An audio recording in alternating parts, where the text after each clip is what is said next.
word got out that yet another attempt in a long line of failed movie game adaptations was in the works. The weebs of the web, with the population likely something rivaling the state of California, let out a synchronized sigh. With the live-action Borderlands movie in the works, and Sonic freshly fried into our minds, surely this time around the reboot for the famous, gratuitously violent and bloody series of Mortal Kombat can do what many others didn't. Or, in other words, couldn't. I mean, it's Mortal Kombat we're talking about.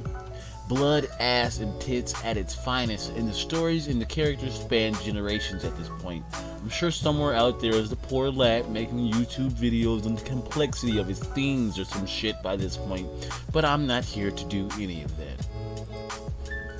Sure, there's the 90s original film that was cheesy but was still awarded by many the title of the best game to movie adaptation.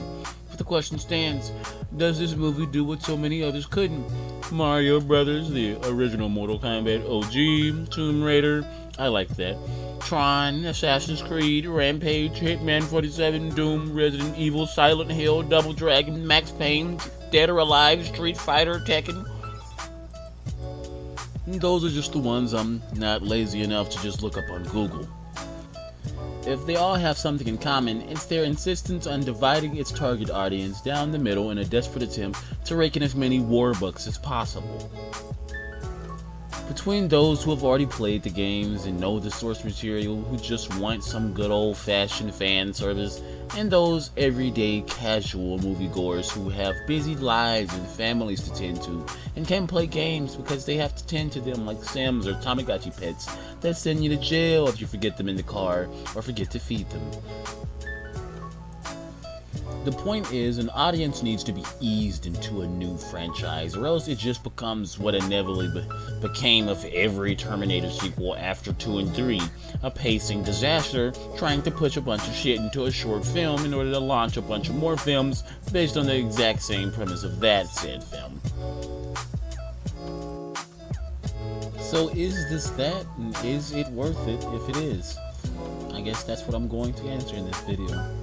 Well, without further ado, 3, 2, 1, let's get it. First off, I'll just say, as a fan, you'll love this film. It gives you everything you ask for and more. From the start, it's filled with a level of action that feels straight out of the game. It lacks in action a bit, and it definitely is too short, but the fight scenes are lovely, and the Easter eggs are nice, and the kills are the best part, personally. I won't waste any time saying that the best part of this film is definitely Kano. The actor who played him took every scene he was in and had so much charisma. He had me laughing several times in this film, and I don't think any other character quite got a laugh out of me other than Kano. I mean, the film may as well have been called The Kano Show. And Kung Lao is another highlight.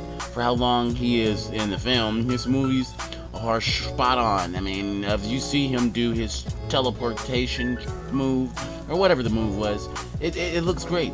And he throws his hat, it looks awesome. I mean, he even gets the best fatality inside of the entire film, if you ask me. It is the coolest thing. I mean, he even says the flawless victory thing, and in that moment, that was when you realize this movie is fucking amazing.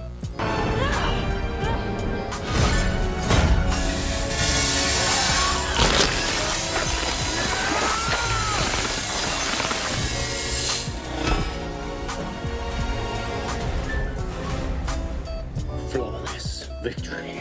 Admit it, that just made you come in your pants. I'm not afraid to admit it, you shouldn't be. That was fucking awesome. Other than those guys, maybe Melina, only in look. I mean, I don't think they really give the character or the actor much to say or do, but I mean, Sonya's okay, Jax is okay, but a nice emphasis on okay. They don't really give these characters much to do. The limelight is on their new character, Cole, and because of that, that is where we end on the good things to say about this movie.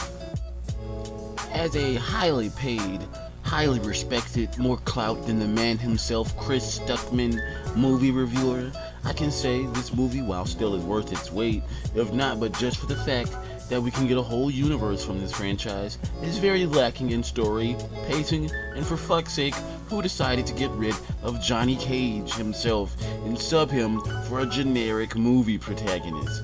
Oh, excuse me, a new character they made so that we can experience the Mortal Kombat universe and have him drive us into it by basically not saying anything and saying generic lines and being the equivalent of Brad Pitt inside of World War Z. He has a kid and a family so that the generic population can look at the movie and say, oh, I have kids and a family as well, so I may as well watch the film. I relate with this man. The movie has scenes just glued together with no explanations. Characters are all over the place in seconds, and Shang Tsung, the quote-unquote big bad, is just scratching his nuts half the whole movie. One scene, he's just standing on a weird cliff, and the next he's just fucking walking to nowhere, slowly. And the next thing you know, he's getting zapped by Raiden. The first act of this film, which fills about 20 minutes, maybe the film feels promising, if not but just for the fact that Kano tends to carry the entire film on his back and say exactly what you're thinking every time the movie comes up with a half-assed explanation for exactly what's going on. Fucking whoops. But around the second act, the film slows down to a very unfortunate halt. The third act mainly consists of a bunch of mini fights, some lasting seconds and other lasting minutes, but one way or another, you're gonna enjoy these as the best part of the entire film. But after all of that, the film just kind of ends, and before you know it, you come to realize this wasn't even the tournament. This would be better described as a pre-tournament or a mini-tournament. It's kind of sad, honestly. But nonetheless, this is still a beautiful video game to movie adaptation, especially by those standards. And while characters like Kano and Melina and Kung Lao may get killed off even though they carried the entire film, I think that the ending still shows some promise for the fact that maybe they will be coming back, and maybe we shall get that metal-faced Kano that we did not get inside of this film. All in all, this film was still surprisingly good, and I cannot wait to see the sequels and see where they go with this. And if we can all turn our heads for a film like Godzilla and King Kong, maybe we can also do the same for this. I mean, it's a fighting game after all, fans of which have seen much more silly things inside of the very series. So perhaps we can look over this. Besides, it's not as bad as Wonder Woman 1984. Nothing can be as bad as Wonder Woman 1984. So lastly, just go watch the movie. I mean, if you have it on HBO, if you want to go watch it in the theater, either way, it's definitely worth it, and showing support to this will definitely push for them to make more sequels, which they definitely should. I mean, I think the very next movie should be called Kano, because I haven't, been kissing Kano's ass enough in this video. But anyways, you should go watch it. If you have HBO, you should definitely go ahead and just go watch it. I mean, if I could rate this film, I'll probably give it a 7 out of 10. Probably upon rewatches, it'll probably go down to a 6 out of 10. But we'll see. Well, but that's it. With that said, man, I'm tired. I'm gonna go to sleep. You guys have a good night, and this has been Fat Boy Slim. Out.